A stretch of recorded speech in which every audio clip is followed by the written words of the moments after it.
people to have conversations about race and racism in their family if they haven't, and if it's uncomfortable for them. We need to start having conversations open up if people don't have it in their households. That's the number one thing for me. This all starts with racism. How do you think this conversation started? Well, Daddy, are you racist? No. No. There's a guy, his name is Benji. He has the Socratic method. So literally, there's a gentleman here who studied that, who one day had his notebook, whipped out that information. So this gets deep sometimes, which is a positive thing. Yesterday, long story short, I'm 52, so I had anyone older than me, I just say older. So a guy older than me had said, he walked right in with his wife and said, I'm sick of this. I think he cursed. I don't curse. I'm sick of this SHIT. And then he says, what can I do? And I said, I first need to hold compassion. And I said, if you got to this point, like I'm an easy person, you got to this point, wow, A+ for you, right? And then I said, for me, I don't speak for other people. Black people are looking for simple things. Stop this killings of black men. Just wanted to be treated equal. Yeah. Don't vote for the racist white guy, right? And say hi to me. There you go. Simplicity. But it starts with, I normally have signs. I don't have a sign today. But I have a sign, even though to me it's a serious sign, but I've got little frills and colors.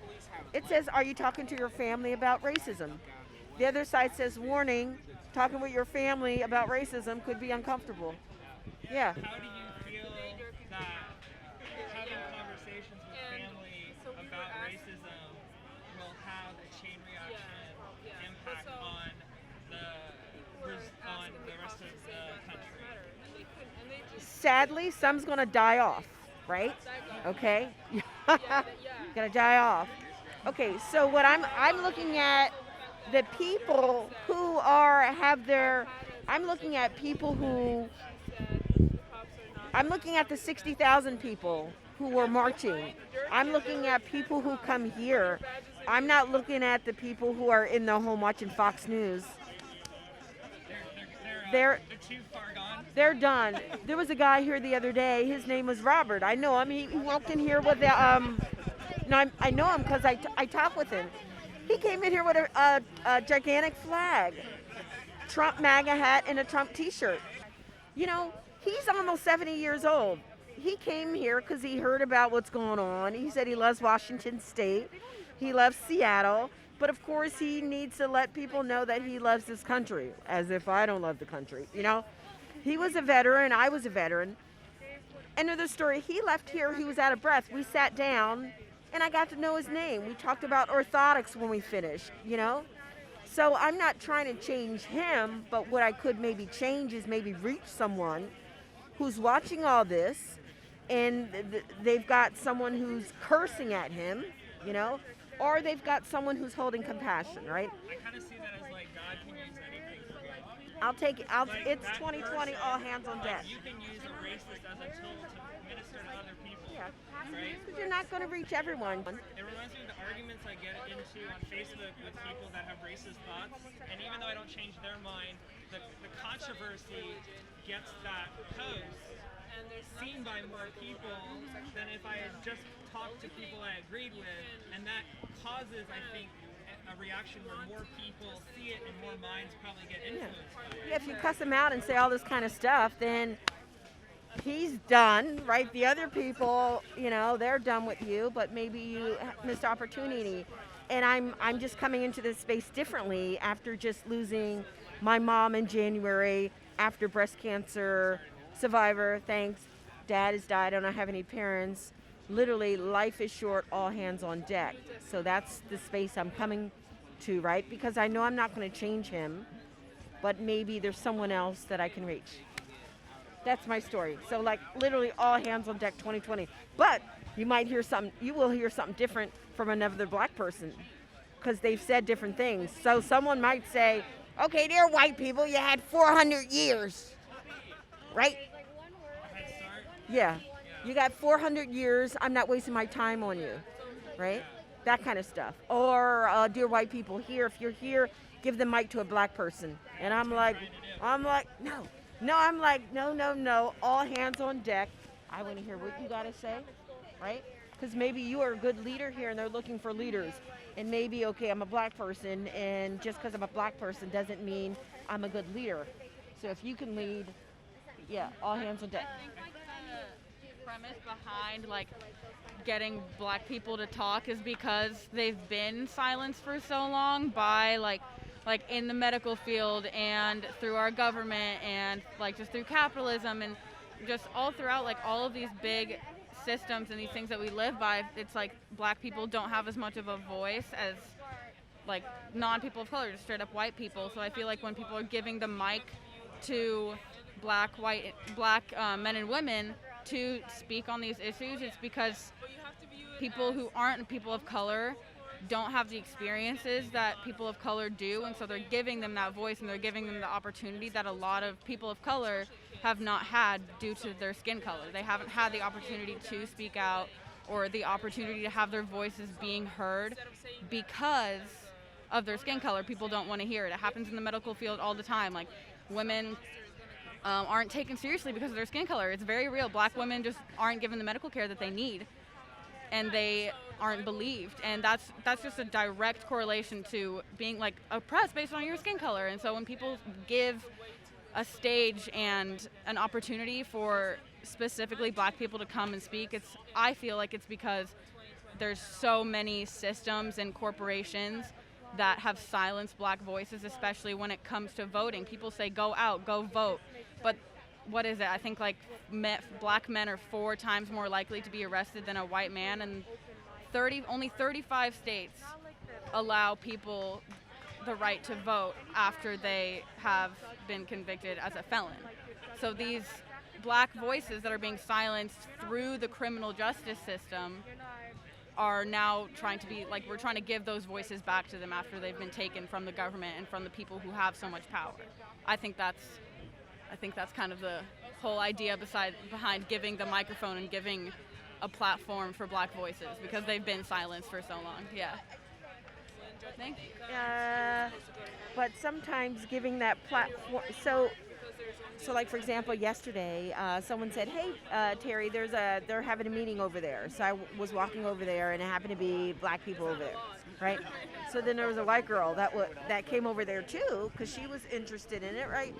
And I asked her, "What's going on here?" She didn't know. I asked the person to the right, he didn't know. A black lady came in and says, "Oh, we're gonna have a meeting. We've got black people here, but you," she pointed to the white lady, "well, you can sit over there." I'm like, no, that's not cool with me, right? That's not, because where I am, and the fact that my mom and dad, they dealt with a lot of racism.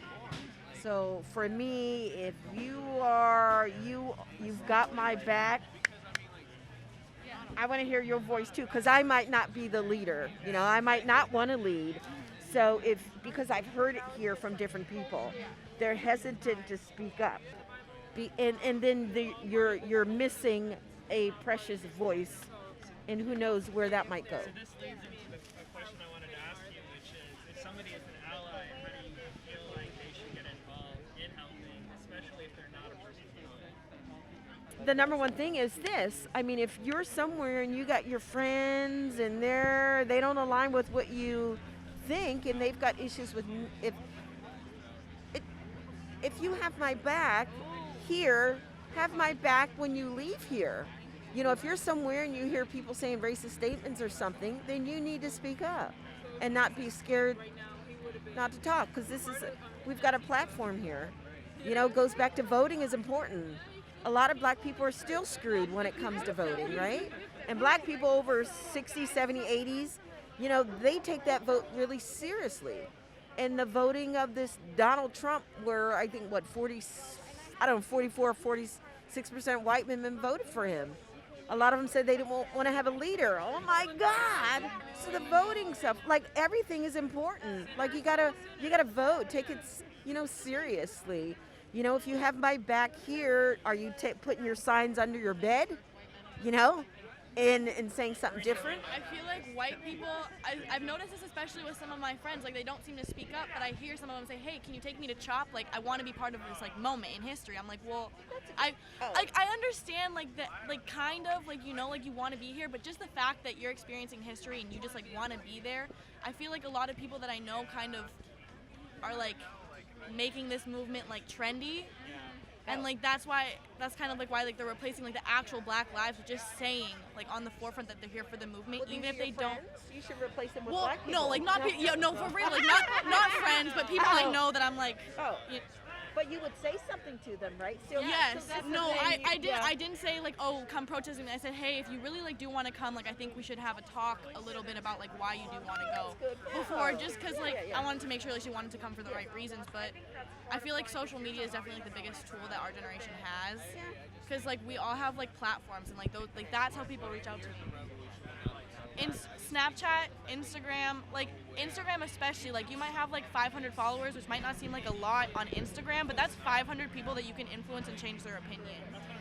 Like having conversations with families is good, but like my family, like they're pretty like liberal and left. Like they kind of understand it. Like I did have to like talk to them about some things, but like Instagram and Snapchat for our generation, we have so much influence. Like you see so many, like you get millions of views on videos if you're like a popular person. Like it's really like that's what I think like the most important thing for our generation to do right now is like have uncomfortable conversations, like not just like with your friends and family, but people that you can reach, because it's not just your friends and family.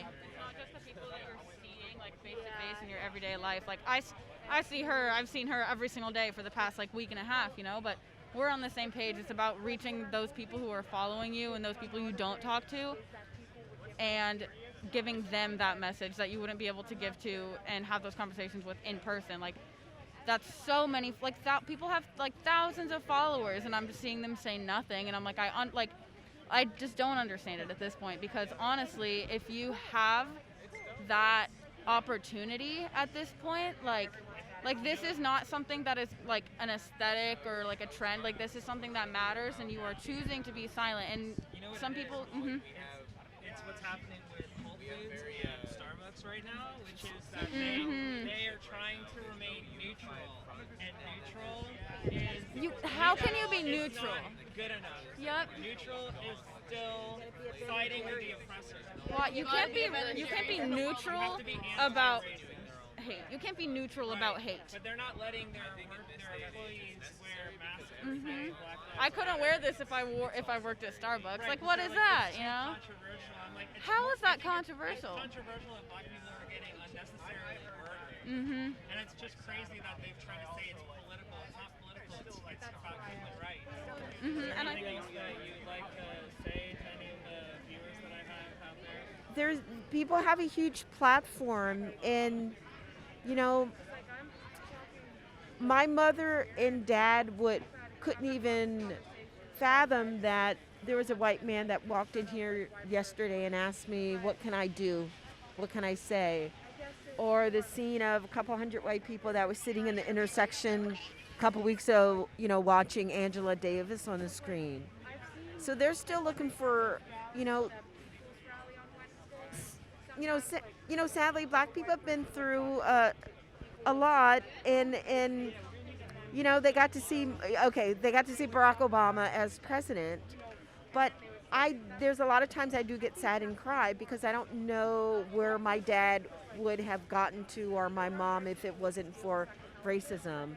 So that's why if there's any kind of platform and there's people that are literally putting their feet in, I'm kind of like, okay, thanks, you're here. I don't want to analyze what took you so long, or you go find out for yourself. If you're finally here, I want to say, God bless you, thank you. Vote, treat me equally as you. Can you spread and start talking to other people? Yeah, it's going to be uncomfortable. Can you start talking to other people about racism? Because that's what's behind all of this is racism. Sorry, that's it. Namaste. Thank you so much.